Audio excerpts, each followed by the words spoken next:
কোনো একদিন নাকি সব ঠিক হয়ে যাবে, এই চিন্তা করে বর্তমান কাটছে।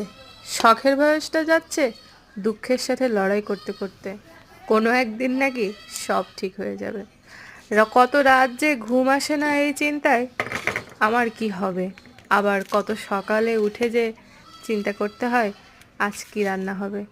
চিন্তা করতে করতেই জীবনটা গেল। শখের কোনো দাম নেই, কেউ বুঝলো না এই জীবনটা কিভাবে সাজবে।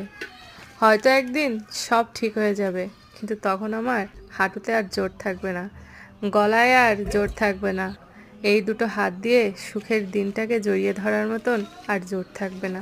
চাই না, সত্যি আজ আমি আর সব কিছু ঠিক হয়ে যাক, এটা চাই। সবার জীবনে সুখ শান্তিতে ভরে উঠুক, আমি না হয় আধারেই থেকে যাব, আমি না হয় হারিয়ে যাব। সবাই ভালো থাকো, এই কামনা করি।